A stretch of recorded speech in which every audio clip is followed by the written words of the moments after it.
నమస్తే, నేను ప్రియాంకరావు. ట్రిబుల్ గారి కేసు ఒక కొలిక్కి వచ్చేసినట్లేనా?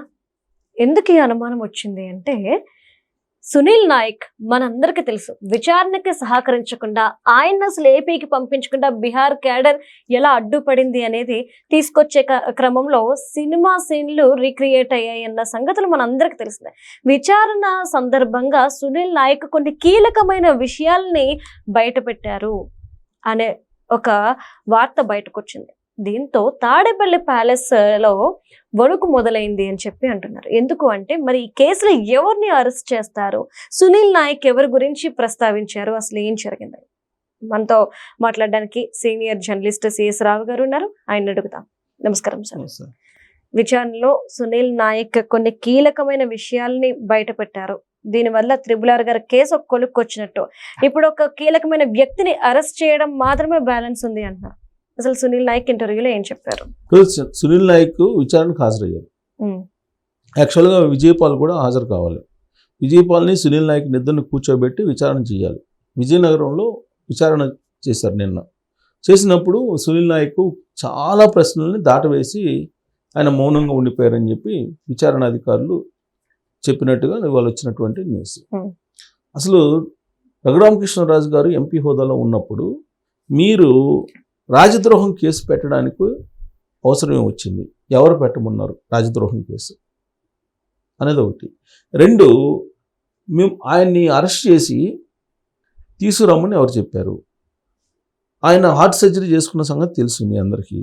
మరి హార్ట్ సర్జరీ చేసుకున్నటువంటి రఘురామకృష్ణరాజు గారిని 400 కిలోమీటర్ల దూరం ఎలా మీరు తీసుకొస్తారు?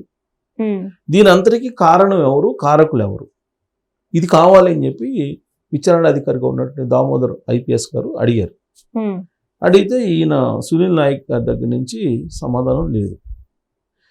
కానీ విజయపాల్ గారిని విచారించినప్పుడు విజయపాల్ చెప్పిన మాట ఏంటంటే, సునీల్ నాయక్ చెప్పాడు నేను చేశాను అన్నాడు. అరెస్ట్ నువ్వు ఎందుకు వెళ్ళావనంటే, నేను విజయపాల్, ఆయన ఆ రోజు డిఐజీగా ఉన్నాడు, సిఐడి డిఐజీగా ఉన్నాడు సునీల్ నాయక్. సునీల్ నాయక్ చెప్పాడు కాబట్టి నేను చేశానని చెప్పి విజయపాల్ చెప్పాడు.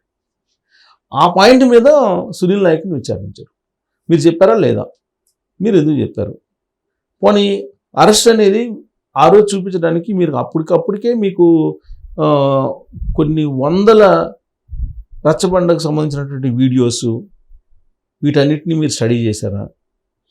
Same day complaint, same day మొత్తం వీడియోస్ని చెక్ చేయటం, సేమ్ డేనే మళ్ళీ మొత్తం ఈ సిడి ఫైల్ తయారు చేయటం, ఇవన్నీ ఎలా సాధ్యం అని అంటే, సునీల్ నాయక్ అంతకుముందే నేను చూశాను వీడియోస్ అని చెప్పి ఒకసారి.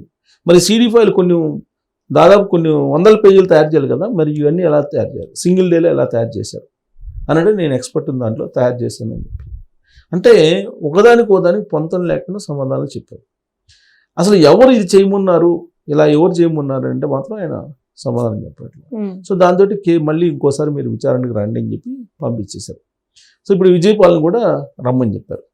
సో విజయపాల్, సునీల్ నాయక్, సునీల్ కుమార్, ఇలా ముగ్గురిని ఒకే చోట పెట్టి విచారిస్తే తప్ప ఈ మొత్తం వచ్చే అవకాశం లేదు. ఎందుకు? ఇంకోటి ఉన్నారు, బోరుగడ్డ అనిల్.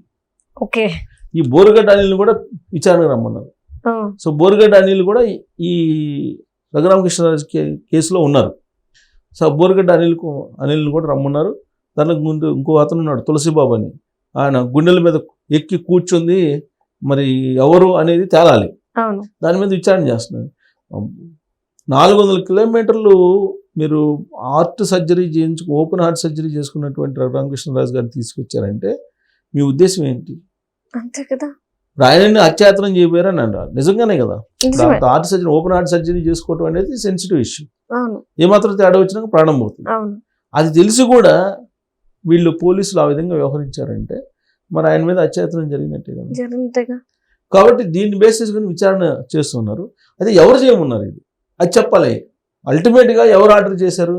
ఇప్పుడు మీకు సునీల్ కుమార్ ఆర్డర్ చేస్తే మీరు చేశారా? సునీల్ నాయక్ ఎందుకు విజయపాల్కి చెప్పావు? విజయపాల్ అని చెప్తున్నాడు, సునీల్ నాయక్ చెప్పాడు అని అంటున్నాడు. మరి సునీల్ నాయక్ ఎవరు చెప్పారు? అది కావాలి.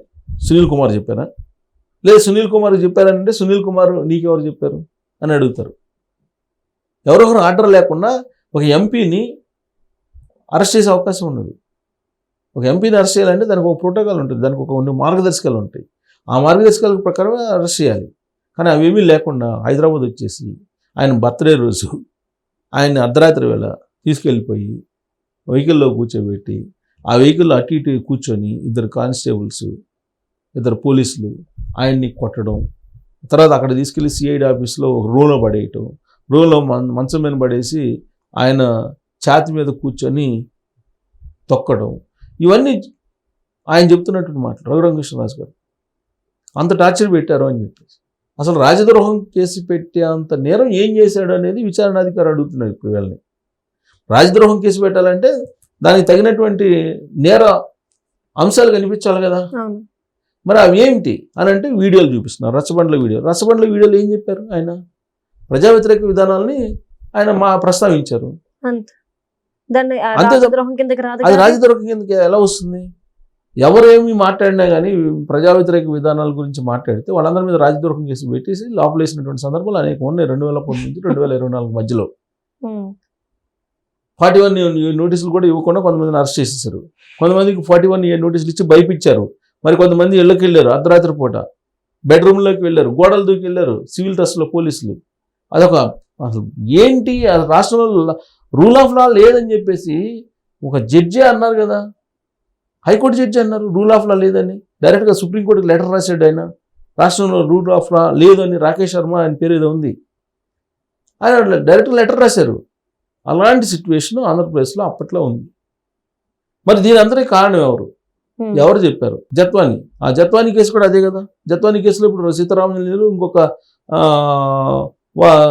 రానా ఎవరో వీళ్ళు మరి వాళ్ళు వ్యవహరించిన తీరేంటి? ఇట్లా చెప్పుకుంటూ పోతే అనేక కేసుల్లో ఇలానే వ్యవహరించారు. మరి వీళ్ళకి ఆ రోజున ఎవరు చెప్తే ఇలా వ్యవహరించారు అనేది ముందు బయట రావాలి. తాడేపల్లి సంకేతాల, తాడేపల్లిలో ఎవరు ఇచ్చారు? షాడో సీఎం ఇచ్చారా, అసలు సీఎం ఇచ్చారా, లేకపోతే ఇంకొకళ్ళు ఇచ్చారా, లేదా హోమ్ మినిస్టర్ ఇచ్చారా, లేకపోతే ఎవరు ఇచ్చారు అనేది విచారణలో తేలాలి. అందుకే మీకు ఎవరు చెప్పారు మాకు కావాలి అని చెప్పి అడుగుతున్నారు. దానికి మరి కొన్ని రోజులు విచారణ టైం పట్టే అవకాశం ఉంది. బట్ క్లైమాక్స్కి వచ్చింది అని చెప్పి అంటున్నారు. సునీల్ నాయక్ సహకరిస్తాడు విచారణకి అనేది ఒక హోప్స్ ఉన్నాయి పోలీసుల్లో, విచారణాధికారులు. ఆయన కనుక సహకరిస్తే కనుక తాడేపల్లిలో ఖచ్చితంగా ఒక సునామీ రావడం అనేది ఖాయం. Right. Thank you so much sir.